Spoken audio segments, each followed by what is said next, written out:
Everyone, हमने आपके book Kritika का जो फर्स्ट चैप्टर पढ़ा फणीश्वर नाथ रेणुका इस जल प्रलय में, जो कि एक रिपोर्टाज है।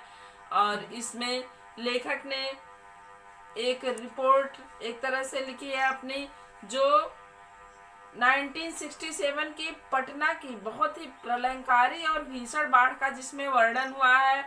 बाढ़ लेखक के सामने किस तरह आता है, लेखक उसको एक नाम देता है मृत्यु का तरल दूत, जिसको कहता है लेखक इस कहानी में अपने, और उसी का पूरा वर्णन है। उसके पहले भी लेखक बहुत से ऐसे घटनाओं का, ऐसे लेखों को लिख चुका है जो बाढ़ से संबंधित है, या बाढ़ की विभीषिका का वर्णन जिसमें है, बाढ़ से प्रभावित इलाकों का वर्णन है, बाढ़ कैसे आती है। बहुत से ऐसे लेखक लिख चुका था, लेकिन यह उसकी आंखों देखी पहली घटना थी जिसमें वह बाढ़ को लिखता नहीं बल्कि बाढ़ को अनुभव करता है कि यह प्रलयंकारी बाढ़ किस प्रकार आती है, लोगों का जनजीवन को किस प्रकार अस्त व्यस्त करती है, उससे क्या परेशानियां उत्पन्न होती हैं, उसके लिए क्या पहले से पूर्व तैयारी की जाती है। ये सारे वर्णन आपको इस लेसन में मिल जाएंगे कि बाढ़ से संबंधित, कि बाढ़ से क्या क्या प्रभावित होता है, कहाँ कहाँ तक हमें परेशानी उठानी पड़ती है, हमको क्या तैयारी रखनी चाहिए बाढ़ आने से पहले, और बाढ़ के जाने के बाद क्या बीमारियां हो सकती हैं, कैसे हमको उससे निपटना चाहिए। ये सारे आपको इस चैप्टर में मिल जाएंगे। आपको मैंने इसका प्रश्न अभ्यास भी करवा दिया है कुछ, और कुछ प्रश्न अभ्यास अभी बाकी हैं।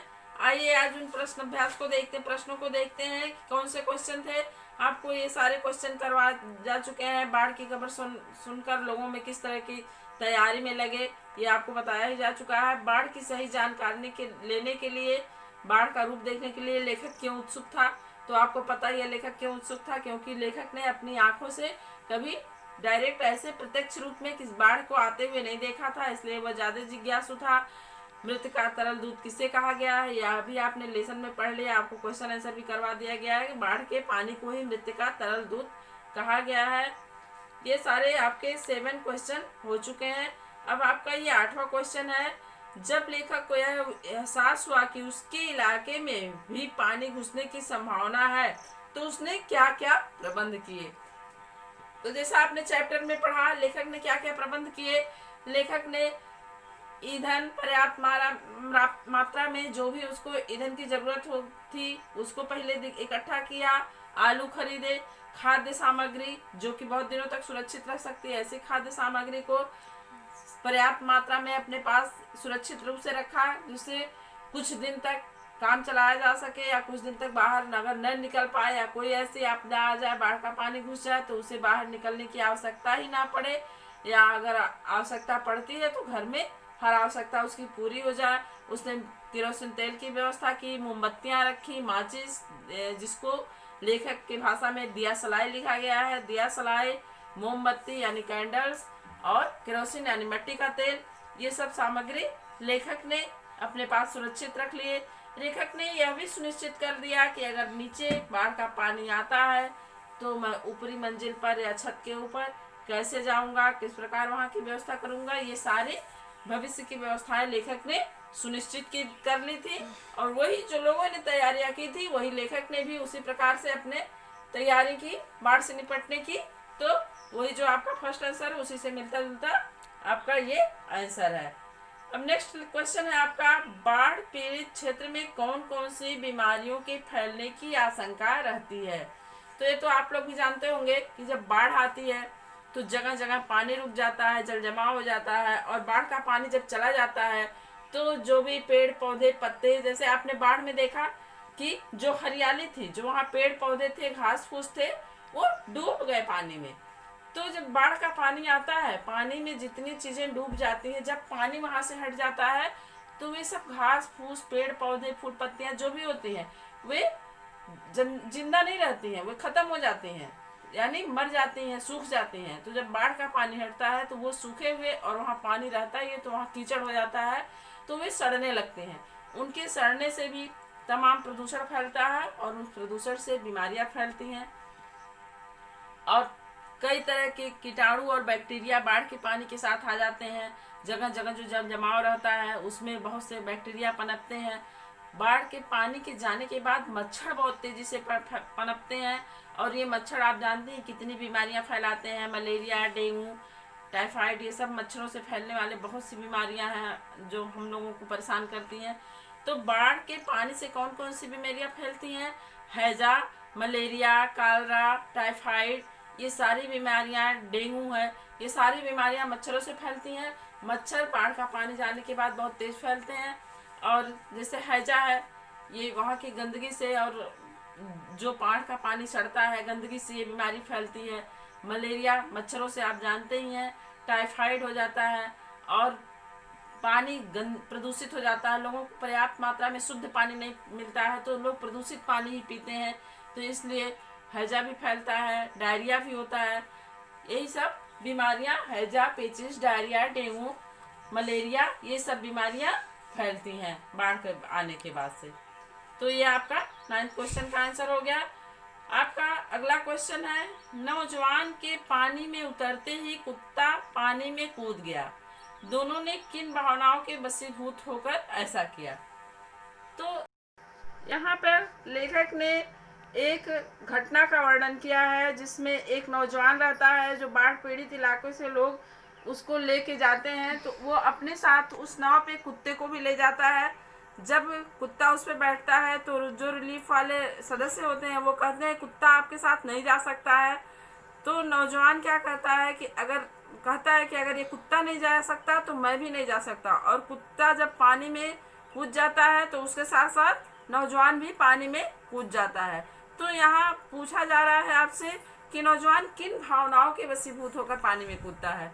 तो यहाँ साफ साफ दिखाई दे रहा है कि क्या भावना थी उस युवक के अंदर। तो वो युवक जो है प्रेम की भावना के वशीभूत था। वह कुत्ते से उसकी इतनी गहरी आत्मीयता थी, एक तरह से वो कुत्ता उसका पेट नहीं बल्कि उसका मित्र था, उसका दोस्त था। वो कुत्ता, वो जानवर और इंसान की भावना से परे थी उनकी मित्रता। वो एक दूसरे को जानवर और इंसान के रूप में नहीं बल्कि एक दूसरे को परम मित्र के रूप में देखते थे, और दोनों की इतनी गहरी आत्मीयता थी दोनों के मन में कि एक दूसरे के बिना वो मरने को तैयार भी नहीं थे।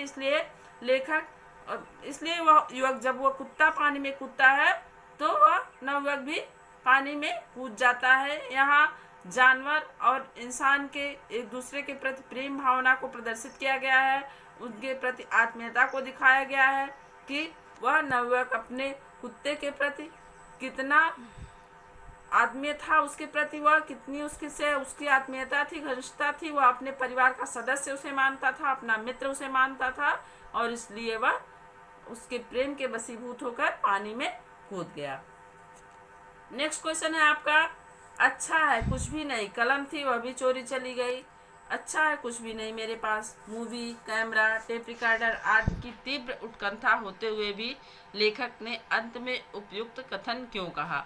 आपने चैप्टर में पढ़ा, लेखक कई बार कहता है कि इस समय मेरे पास टेप रिकॉर्डर भी नहीं है कि यहाँ की हलचल को, यहाँ की बातों को रिकॉर्ड कर सकूं, कैमरा भी नहीं है जो इन पिक्चरों को कैमरे में कैद कर सकूं, और तो और लेखक का मुख्य हथियार होता है उसका पेन, वो भी कहीं चोरी हो गया, जो कि एकमात्र उसके पास सहारा था कि उन घटनाओं को, उन जो प्रत्यक्ष रूप से जिसको वो अनुभव कर रहा था, जिसको देख रहा था, उसको वह अपने कलम से अपने पन्नों पर उनका चित्र उकेर सकता था या उनको कलमबद्ध कर सकता था, लिख सकता था उनके बारे में जो कुछ भी उसने प्रत्यक्ष रूप से अनुभव किया, जो भी कुछ देखा उसने।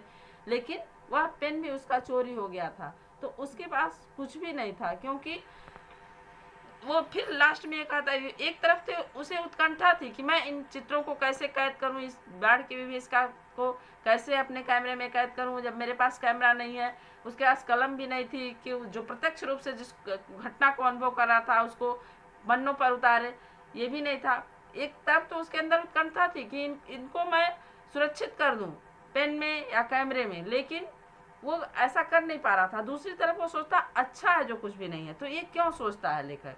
जब उसे वह चित्र कैद करने हैं, उन चित्रों को अपने कैमरे में या पन्नों पर उन घटनाओं को उकेरना है, तो वो क्यों ऐसा कहता है कि अच्छा है कुछ भी नहीं? तो लेखक दूसरी भावना के वशीभूत यहाँ हो जाता है। वह सोचता है, क्योंकि अभी तक जो उसने रचनाएं की थी वो तो उसने सुनने और अनुभव के आधार पे किए थे, लेकिन यह उसकी प्रत्यक्षदर्शी थी। वो देखा था, उसको उसने खुद भोगा था, उस घटना को, उस विभीषिका को, उस प्रलय को उसने भोगा था।